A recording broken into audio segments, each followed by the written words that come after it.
Estamos aqui em mais um vídeo para você. Vamos falar hoje sobre pirâmide de teste.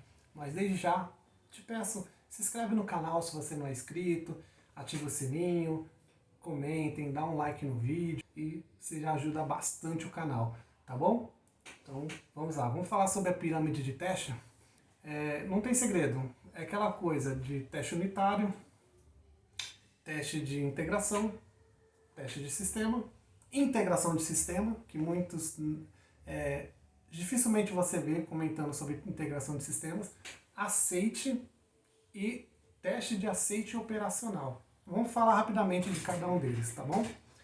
Você vê que a base dela é a parte de unitário. Por que unitário? Porque você está testando aquele pequeno bloco, seja no back-end, seja no front web, ou seja em aplicativo. Você está testando aquele pequeno bloco de código. Você está testando para ver se aquele bloco está fazendo o que tem que ser feito. Sem integração, sem aquele método bater lá no banco de dados e trazer uma informação. Não, você está testando aquele bloco. Também tem como você fazer teste mocado. O que seria um mock? Você tem um método que ele bate no banco de dados e traz uma informação. Só que você não quer testar isso. Você quer saber se o método, com a informação, se ele faz o que tem que ser feito. Então você faz o quê? Você cria um mock. O método vai bater, em vez de ele bater no banco, ele bate no mock. Esse mock já tem dados pré-definidos. Ele vai trazer os dados para o método e você vai conseguir testar esse método sozinho. Você não vai precisar bater na base de dados e trazer de volta. Um exemplo, se a base de dados cair, com o mock, o seu teste vai funcionar, porque ele vai pegar os dados fictícios, vai testar e vai dar o resultado positivo ou negativo. Por que é muito importante fazer testes e muitos testes nessa camada? Porque são testes que são rapidamente eles são executados. Você executa muitos testes em questão de segundos. E se quebrar, você já consegue ir alterando. Então, como a base da pirâmide fala de unitário, é importante você fazer muitos testes unitários. Geralmente quem faz é o dev. O back-end, geralmente ele que faz. O front ele faz, ou mobile, usando Kotlin, lá, o Swift para o iOS, ou Kotlin para o Android. Geralmente eles que fazem, mas o QA também pode fazer, ou pode motivar eles a fazerem esses testes, orientar eles a fazer. Então é legal sim a base ter bastante esses testes unitários, tá bom, pessoal? Tem o teste de integração. O que seria integração? Lembra do mock? Tira o mock. Agora ele vai bater lá no banco de dados e vai trazer a informação. Isso no back. No front, um exemplo, você está usando front, usa um React.js, alguma linguagem que usa o Redux no front. O front bate no Redux e vê se o dado está trazendo corretamente. Não tem mock, ele está batendo lá no outro sistema e está trazendo a informação. Isso é teste integrado. Também é bacana ter bastante teste integrados, tá? Ele está acima do unitário, mas é importante sim você ter bastante teste integrados, tá? Depois vem o teste de sistema. O sistema já está conectado. O front com back com banco de dados. Ou o mobile com back-end com banco de dados. Banco de dados qualquer um que seja. Mongo, NoSQL, OnSQL, ou os dois até. Enfim, tá tudo conectadinho. Então você já está testando a integração de tudo. Então quando você vai no site, você quer cadastrar um cliente, ele no front está com o cliente, ele manda para o back salva lá no banco de dados, ele traz a informação e mostra no front já funcionando. Isso é o teste de sistema. Tá tudo integradinho, tá tudo conectado. Então você já pode usar, um exemplo, Capybara aí no Ruby, ou SitePrism no Ruby. Você pode usar os Selenium da vida, usar o Cypress também para fazer testes na camada de sistema. Então você já pode automatizar também nisso. Aí subindo mais um pouco, tem os testes de integração de sistema. Esses testes são difíceis para automatizar. Por quê?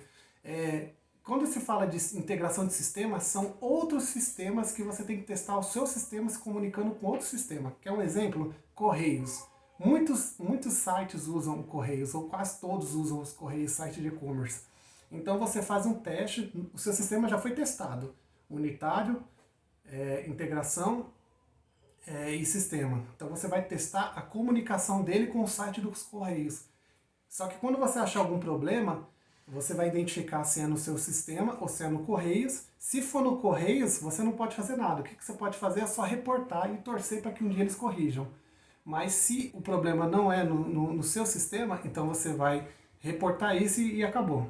Se o problema é no seu sistema, você pode corrigir. Também pode ter integração de sistema dentro da própria empresa. Dentro da empresa tem uma outra equipe que criou um sistema. É até mais fácil a comunicação. Você vai lá e fala, ó, o problema está no seu sistema, ajuda a gente aí.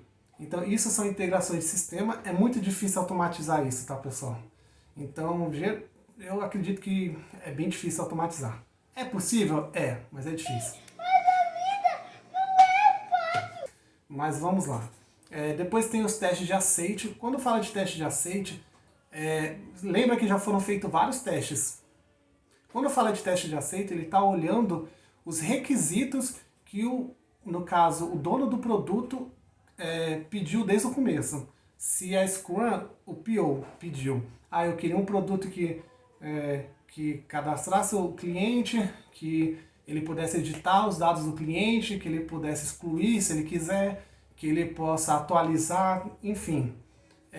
Isso que ele vai ver na hora na aplicação. Ele não vai testar código, ele não vai olhar retorno de requisição, ele vai olhar como se fosse um cliente.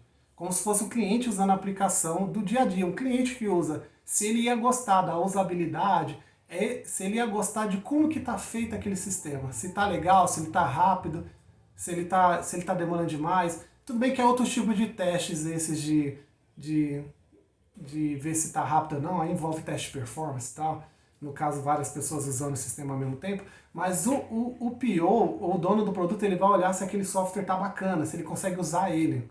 Esse é o teste de aceite. Geralmente, o certo era um PO fazer, mas o QA pode fazer também. O Dev também pode fazer o teste. Só que ele tem que olhar como um cliente testando. É isso que ele deve fazer. Porque os testes técnicos já foram feitos. Beleza? E o outro teste que é lá em cima é o teste de aceite operacional. Esse teste, pessoal, é no data center. Isso aí, o que acontece, pessoal? Vamos falar de uma empresa grande, a Netflix. Eu vou chutar, tá? Eu não sei quantos data centers eles têm, mas vamos dizer que eles tenham 10 data centers. Vamos dizer que todos os clientes estão rodando em 10 data centers. Então o que eles fazem? Eles pegam, sei lá, um horário da madrugada e derrubam um data center. Faz o data center cair, eles ficam com 9.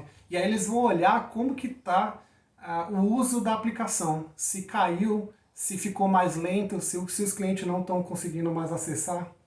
É isso que é um teste de data center. Literalmente eles vão derrubar o data center para ver como que a aplicação se comporta. Ao invés de acontecer algum problema no data center e ele cair, não, eles derrubam e vê como que vai se comportar. Então isso é um teste de data center. É difícil acontecer esse teste, é muita responsabilidade fazer, mas é um teste que existe. Se você procurar nos posts da Netflix, você vai ver que deve ter em várias empresas aí, grandes aí, tá bom?